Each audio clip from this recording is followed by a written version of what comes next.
வணக்கம் தாயகம். நீங்க ஐபோன் தானே வச்சிருக்கீங்க? ஆமா. அதுல தானே வாட்ஸ்அப் யூஸ் பண்றீங்க? அச்சோ, அவ்ளோ.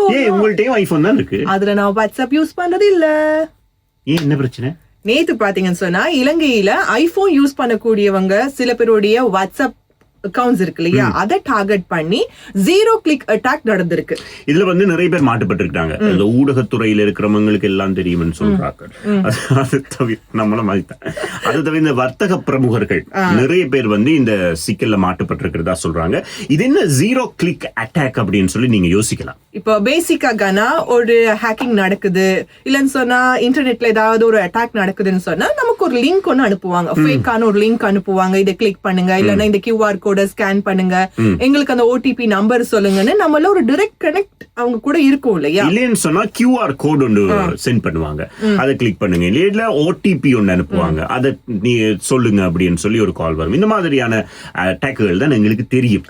ஆனா இப்போ இந்த 0 கிளிக் அட்டாக் அப்படிங்கிறது நாம எந்த ஒரு லிங்கையுமே கிளிக் பண்ணாம எந்த ஒரு கியூஆர் கோடையுமே ஸ்கேன் பண்ணாமலேயே நடக்கக்கூடிய ஒரு இணைய தாக்குதல். எனவே இதனால பாதிக்கப்பட்டா என்ன நடக்கும் அப்படின்னு சொல்லி பாக்குற நேரத்துல சிலருக்கு இந்த வாட்ஸ்அப் கணக்குகள் அவர்களுக்கு தெரியாமலேயே மற்றவங்களுக்கு போயிடும். எஸ், இப்போ உதாரணத்துக்கு காசு கேட்டெல்லாம் வருமா.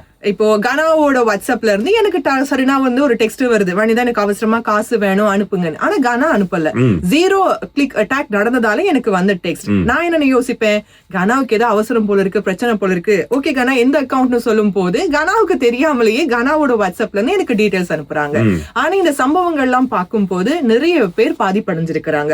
காசு அனுப்புங்க, இல்லன்னு சொன்னா நான் சொல்லக்கூடிய விஷயங்கள் செய்யுங்க, இந்த மாதிரியான விஷயங்கள் எல்லாமே நடந்திருக்கு. இந்த வாட்ஸ்அப்ல நடந்திருக்கக்கூடிய இந்த விஷயம் தொடர்பாக நிறைய மிஸ்யூஸ் நடந்திருக்கு, அக்கவுண்ட் மிஸ்யூஸ் நடந்திருக்கு அப்படின்னு சொல்லி நிறைய முறைப்பாடுகள் போயிருக்கிறதா சொல்லப்படுது.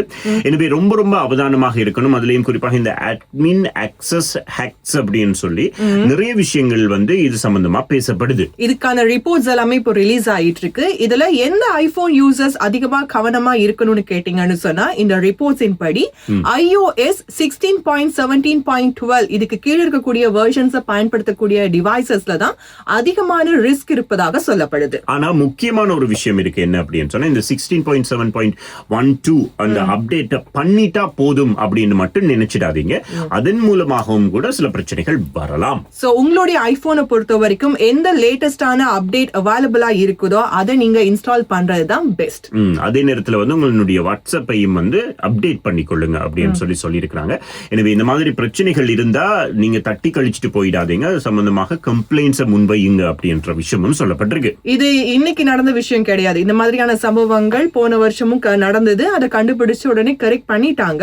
ஆனால் இந்த பழைய சாஃப்ட்வேர் அப்டேட் பண்ணாத வெர்ஷன்ஸை பயன்படுத்துறவங்களுக்கு இந்த மாதிரியான ரிஸ்க்ல சிக்கிறதுக்கான வாய்ப்புகள் அதிகம் இருப்பதாக சொல்லப்படுது. சரி, இந்த மாதிரி விஷயங்கள் வர்ற நேரத்தில் நீங்க என்ன செய்யணும் அப்படின்றதையும் சொல்லிடுறோம். முதல்ல உங்களுடைய ஐபோனினுடைய லேட்டஸ்ட் iOS நீங்க அப்டேட் பண்ணுவீங்களா, அதுக்கு பிறகு வாட்ஸ்அப் ஆப் ஸ்டோருக்கு போயிட்டு வாட்ஸ்அப்பையும் நீங்க ஒருக்கா அப்டேட் பண்ணிக்கொள்ள வேணும். வாட்ஸ்அப்பை பொறுத்த வரைக்கும் 2 ஸ்டெப் வெரிஃபிகேஷன் இருக்கு இல்லையா, அதை ஆக்டிவ்ல எப்பவுமே நீங்க வச்சிருக்கணும். உங்களுடைய போனா இருக்கட்டும், வாட்ஸ்அப்பா இருக்கட்டும், இதுக்கு ப்ராப்பரான ஸ்கிரீன் லாக் மற்றது செக்யூரிட்டி ஃபீச்சர்ஸ் இது எல்லாத்தையுமே யூஸ் பண்ணுங்க. அதே நேரத்தில் வாட்ஸ்அப்பினுடைய இந்த லிங்க் டிவைசஸ் செக்ஷனுக்குள்ள போயிட்டு இதுல ஆக்குபென்சி செக் அப்படின்ற ஒரு விஷயம் இருக்கு, அதை கட்டாயமா பண்ணுங்க. இது எல்லாத்தையும் விட மிக முக்கியமானது, நமக்கு தெரிஞ்சவங்களா இருந்தாலும் கூட சரிடா அவங்களுடைய வாட்ஸ்அப்ல இருந்தோ இல்லைன்னா சோசியல் மீடியால இருந்தோ ஒரு டெக்ஸ்ட் வரதா இருந்தா மிக முக்கியமா, எனக்கு அவசரமா காசு வேணும், கொஞ்சம் காசு அனுப்புங்க, இந்த மாதிரியான ஸ்கேமுக்குள்ள சிக்க வைக்கிற மாதிரியான டெக்ஸ்ட் வந்தா ஒரு போன் கால் பண்ணி அந்த நபர் கூட பேசுங்க.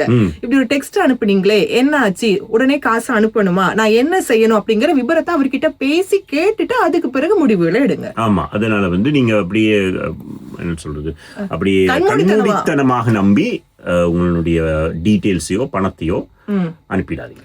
நான் எல்லாத்துலயுமே சேஃபா தான்ப்பா இருக்கேன். நான் சும்மா கண்ட லிங்க் எல்லாம் கிளிக் பண்ண மாட்டேன். என்ன யாருமே அட்டாக் பண்ண முடியாதுன்னு ஓவர் கான்பிடென்ட்ல இருக்க முடியாது. ஏன்னா இந்த மாதிரியான 0 கிளிக் மாதிரியான அட்டாக்ஸ் கூட நடந்துட்டு இருக்கு. அப்படிங்கறதால மிக மிக அவதானத்தோடு நாம் அத்தனை பேருமே செயல்பட வேண்டிய ஒரு காலகட்டம் இது. சரியா, சிந்திப்போம், செயற்படுவோம். வணக்கம் தாயகம், தொடர்ந்தும் கேட்போம். நல்லா இருக்குல்ல டைமிங்.